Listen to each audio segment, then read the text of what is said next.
Comment glow up financièrement, les habitudes financières qui m'ont aidé à glow up, comment mieux gérer son budget. Aujourd'hui, on va parler de l'un de mes sujets préférés, un sujet qui me passionne, celui des finances personnelles. Normalement, il me semble que je n'ai jamais abordé vraiment la thématique sur cette chaîne, mais il y a un début à tout et aujourd'hui, je vais vous parler de ça. Comment glow up financièrement, comment j'ai amélioré ma gestion du budget en faisant ces choses-là, comment je gère mon argent en tant que salarié et bien d'autres tips. J'espère que ça vous aidera. En tout cas, moi, ce sont des petites astuces ou des petites choses que tout le monde sait, pas forcément, mais que l'on n'applique pas et qui font vraiment toute la différence. Ce ne sera pas cité dans l'ordre du plus important au moins important. Je vais juste vous citer les habitudes qui ont fait considérablement la différence avec moi.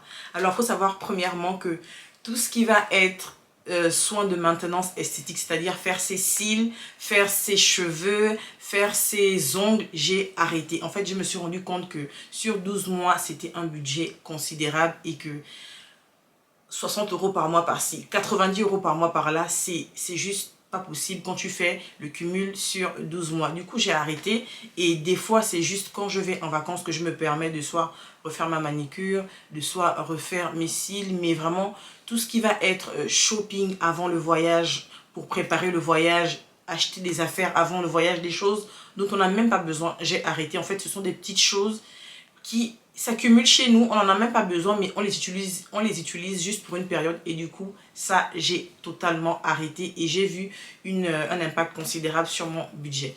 Deuxième chose, et ça, c'est vraiment... Normalement, je devais même vous mettre ça en dernier parce que ça, c'est le truc le plus important. Ça, c'est le tips le plus important, c'est-à-dire que tout ce qui va être prime d'intéressement, prime de participation, tout ce qui va être prime liée à mon activité de salarié, j'ai décidé de ne pas toucher cet argent-là parce que c'est de l'argent que l'on touche en tant que salarié quand votre entreprise réalise des bénéfices. Du coup, je suis partie du postulat que mon entreprise n'est pas obligée de faire des bénéfices. Donc cet argent-là, je n'étais pas censée le recevoir. Je vais vous prendre un exemple. En 2024, oui, en 2024, j'ai touché une certaine somme pour l'intéressement. Ensuite, cette somme, elle a été abondée et ainsi de suite. Et je vais vous mettre sur l'écran, je ne vais pas le dire à voix haute, mais je vais vous mettre sur l'écran combien cette somme représente aujourd'hui. C'est vraiment un montant considérable, mais après il faut garder en tête que cette somme là elle est bloquée pendant 5 ans. Si je choisis de la retirer aujourd'hui, je serai imposable sur cette somme, mais j'ai pris la décision de bloquer cet argent pendant 5 ans minimum et je me dis que dans 5 ans, si j'ai un projet, si je veux faire si je veux acheter, je sais pas moi, un appartement, si je veux déménager, si je veux changer de pays, si je veux recommencer, désolée, si je veux recommencer un commerce ou un business ailleurs, cette somme-là peut être un apport considérable pour ce type de projet. Donc, si je pouvais vous donner un conseil, si vous êtes salarié, parce que la majorité des personnes qui me regardent sont soit en alternance ou soit salariés, c'est de ne pas toucher à ces primes-là parce que moi, je vous dis, j'ai eu une discussion avec mon mari cette semaine. Il m'a dit que dans son entreprise, il a un collègue qui a pas touché à cet argent-là dans sa boîte et qui a plus de 100 000 € dans son plan d'épargne entreprise. Ah oui, j'ai oublié de dire que cet argent-là, on le place dans un compte plan épargne entreprise ou encore plan Perco. Mais bon, Perco, c'est plus pour la retraite. Je ne vais pas trop développer ça là, mais je vais plus vous parler du PEE. Le PEE, c'est le plan épargne entreprise. En fait, je vous fais vraiment très simple, c'est une espèce de compte que va mettre en place votre entreprise et sur lequel vous pouvez placer de l'argent qui va être bloqué pendant des années.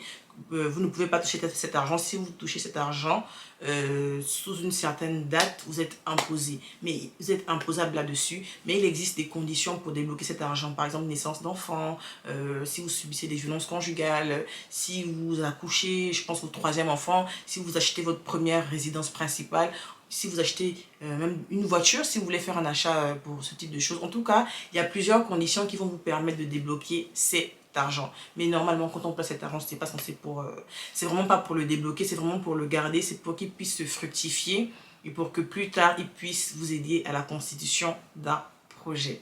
J'en ai fini avec l'étape 2, on passe à l'étape 3. Ne pas prendre de prêt pour financer ses études. Je vous assure que j'ai travaillé avec des personnes qui n'arrivaient même pas à savourer leur salaire parce que leur salaire, il fallait qu'ils payent l'école pour laquelle ils ont... L'école, il fallait qu'ils enlèvent au moins 600, 650 € par mois et ce pendant 3, 4, 5 ans. juste pour payer une école. Si vous pouvez, ne prenez pas de prêt étudiant pour financer vos études. Je sais que avoir le nom d'une grande école sur son CV, c'est super tentant. Ça fait plaisir, ça flatte notre ego. Mais si vous pouvez commencer votre vie de salarié sans aucune dette, c'est tout ce que je vous souhaite. J'ai travaillé avec des collègues qui ne pouvaient même pas savourer leur salaire, savourer leur dû parce qu'ils devaient enlever des mensualités de 500, 400, 600 euros pendant au moins 5, 4, 3 ans. Et tu ne peux même pas te projeter tant que tu n'as pas fini de payer ton prêt étudiant, tu ne peux pas te projeter. Si je peux vous donner un conseil, c'est de ne pas commencer sa vie de salarié avec des dettes. Si vous êtes à l'aise avec ça, allez dans des écoles qui proposent des alternances ou encore à la fac. Enfin, moi, je suis un pur produit de la fac et je n'en suis pas moins sur le marché du travail que ceux qui ont été en grande école, qui ont été dans des écoles du top 3 ou du top 5 ou du top... Enfin, aujourd'hui, en tout cas, en 2025, le marché du travail, c'est vraiment quelque chose de très différent. Que vous soyez issu d'une grande école à 60K l'année ou que moi, je sois issu d'une école gratuite, la fac. Enfin, le monde du travail, en tout cas, je ne sais pas si vous êtes en France, mais en tout cas, en ce moment, c'est vraiment chaud. Vraiment, c'est vraiment chaud. C'est pas facile pour tout le monde. Donc, contracter un prêt étudiant ne vous garantira pas forcément un avenir meilleur. Vous n'êtes pas sûr d'avoir un emploi qui équivaut forcément au type d'école que vous avez fréquenté. Donc, faites vraiment attention là-dessus. Ne résignez pas dessus. L'une des habitudes qui m'a également aidé à mieux gérer mes finances, c'est le fait d'avoir 2 comptes bancaires. Depuis que j'ai 2 comptes bancaires, ça me change la vie. En fait, j'ai un compte bancaire qui va être dédié à toutes mes dépenses. Ça veut dire que dans ce compte bancaire, c'est là-bas passent tous mes prélèvements, mes factures de téléphone, mes factures de mes abonnements, tout ce qui va être loisirs, tout l'argent que je dépense, enfin tout ce qui va être charge, les charges, comment ça s'appelle? Tout ce qui va être charge obligatoire et tout ce qui va être loisir à côté, je les mets sur un compte et j'ai un compte spécial où je sais que cet argent-là, c'est de l'argent que je garde pour une épargne de précaution ou s'il m'arrive un truc. Du coup, aujourd'hui, ma gestion financière, elle est, comment dirais-je, elle est divisée en 2. Un compte avec toutes mes dépenses là-bas, c'est sur ce compte-là, je regarde même pas parce que là-bas, en parenthèse, c'est le compte de l'État. C'est l'argent de l'État, l'argent des factures, l'argent des impôts. Bref, si je pouvais vous suggérer, c'est d'avoir 2 comptes bancaires.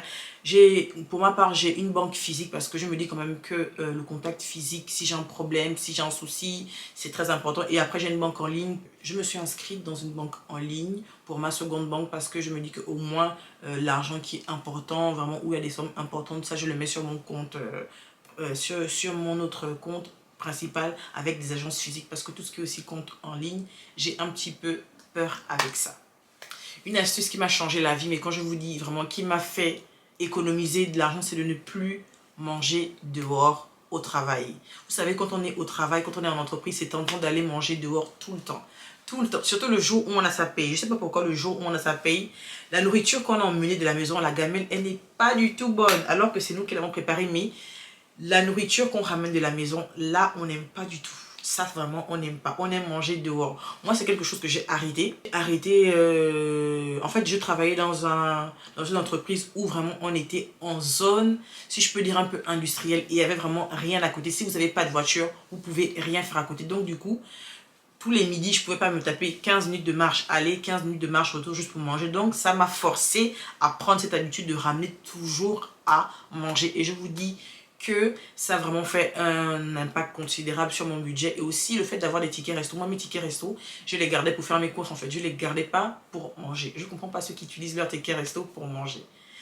Bon, après, vous allez peut-être me trouver un peu pingre, mais non, ça permet vraiment de faire la différence dans son budget. Le fait de garder ses tickets resto pour manger avec... le fait de garder ses tickets resto pour faire ses courses et non pas pour manger au travail. Après, une fois en passant, voilà, une fois par mois, je m'octroie ce petit plaisir, mais vraiment... je ramène ma gamelle, même si on me traite de mamie et tout, c'est pas grave, mais je préfère largement ramener ma gamelle. Dans cette vidéo, je vous donne des astuces que moi j'ai appliquées en tant que salarié. Je ne suis pas entrepreneur pour vous pousser par exemple à investir, à faire des... En fait, moi je vous parle de ce que moi j'ai fait et de ce qui a marché pour moi. S'il y en a qui ont fait des investissements, qui s'y connaissent en crypto, qui s'y connaissent en bourse, qui s'y connaissent en tout ce qui va être monnaie numérique, vous pouvez me donner votre expérience dans les commentaires. Moi je ne m'y connais pas du tout, donc je ne vais pas du tout m'avancer sur ce sujet. Moi je vais vous parler de ce que j'ai testé et de ce qui a fonctionné pour moi. Voilà, ça c'était juste un petit disclaimer parce que peut-être les gens s'attendent à ce que je leur dise investissez dans ça, investissez par là, mettez votre argent dans des cryptos. Non, je veux pas vraiment vous mettre, ce ne sont pas des sujets que je maîtrise, ce sont des choses dans lesquelles je m'éduque encore aujourd'hui, donc je peux pas vous dire de foncer là-dedans parce que moi-même, bah, je maîtrise même pas le sujet en fait. Donc voilà pour la petite parenthèse. Ensuite, une habitude qui m'a permis de faire considérablement la différence, c'est de se payer en premier. Moi, quand je reçois mon salaire, je me paye d'abord en premier pour me récompenser de m'être levée pendant 30 jours quand j'avais la flemme, quand je devais aller prendre les transports. Pour ceux qui vivent en Île-de-France, vous savez de quoi je parle, j'ai même pas besoin de vous faire un dessin. Vous savez ce que représentent les transports. Je veux d'abord me récompenser en premier de m'être levée tous les matins. Donc, première chose, lors du jour de paye, je me paye en premier. Ensuite, est-ce que vous voulez que je vous fasse une vidéo sur ma payday routine? Je sais que les Anglais ils font beaucoup ce type de vidéo, mais dans les contenus francophones, j'ai pas vu beaucoup ça. Mais si vous voulez que je vous dise un peu comment je gère ma payday, dites-moi, c'est avec plaisir que je vous ferai ce type de vidéo. En gros, payez-vous en premier et ensuite faites votre budget et dispatchez dans les différentes sections de votre budget. Bien évidemment, faire un budget, c'est la clé. Ça dépend de ce avec quoi vous êtes à l'aise, si c'est physique, si c'est dans votre téléphone, si c'est dans un carnet, si ce sont les enveloppes. En fait, il existe vraiment 1001 méthodes aujourd'hui et vous n'avez juste qu'à choisir celle qui vous sied. Une des habitudes qui m'a vraiment aidé, mais qui va vraiment vous aider à glow up, celle-là vraiment, elle aussi très importante, c'est le fait de prendre conscience qu'il faut prendre la décision de vouloir gérer ses finances personnelles parce que personne ne va venir à votre rescousse en mot. Le fait de s'éduquer financièrement, c'est la clé. Prenez la décision de vous intéresser à vos finances personnelles, de vous éduquer. Parce que, en gros, personne ne le fera à votre place. Personne ne le fera à votre place. Pour ma part, les actions que j'ai mises, les petites actions concrètes que j'ai mises en œuvre, c'est moi, j'ai des livres. Dommage, je ne les ai pas sur moi. Ils sont dans ma bibliothèque, mais là, j'ai la flemme d'aller chercher. Bref, j'ai des livres. Je vous mettrai... Est-ce que je vous mets les... Ouais, je vous mettrai ça sur l'écran. Les livres que je lis, il y a un livre de... Comment ça s'appelle Mon budget bento. Il y a mon budget bento et il y a aussi l'art de gérer son budget. Bref, les titres m'échappent, mais je vous mettrai ça sur l'écran. Ce sont des livres qui m'ont beaucoup, mais quand je vous dis aider avec des actions concrètes, c'était... Je vais vous dire par exemple, un qui m'a marqué, c'était une astuce qui disait... Sur vos prenez vos relevés bancaires, en fait vous les imprimez. C'est pas vous les gardez sur l'ordi et tout, non, vous les imprimez. Vous prenez vos 3 derniers relevés bancaires. Ensuite, vous allez surligner avec un code couleur, vous allez surligner ce dans quoi vous avez dépensé votre argent les 3 derniers mois. Et quand vous voyez ce dans quoi vous dépensez, vous vous dites mais non. Donc mon argent va là-dedans, mon argent va dans des petits cafés, mon argent va dans des brunchs, mon argent va dans du shopping. Bref, ça va vous changer la vie, le fait de vous éduquer financièrement. Prenez la décision de vous intéresser à ça parce que tout simplement personne ne le fera à votre place. Je vais finir avec l'un des conseils que je n'ai pas appliqué moi-même, que je trouve capital, c'est le fait d'investir son argent. Mais attendez, avant tout, avant d'investir, il faut s'éduquer, il faut vous renseigner.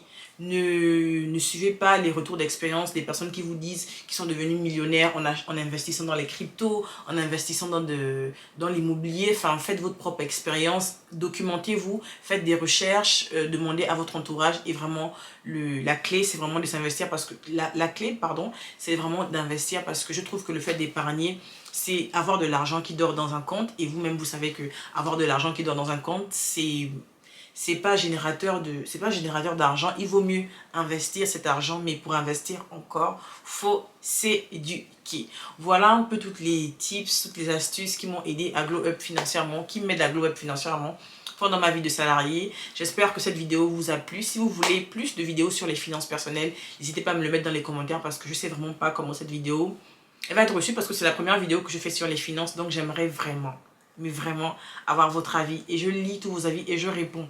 Ne vous dites pas que vous parlez à un robot. Non, moi je réponds, j'adore. Moi c'est ma passion, répondre aux commentaires, c'est vraiment ma passion. Donc vraiment n'hésitez pas à me donner vos retours et je vous dis à la prochaine pour une nouvelle vidéo.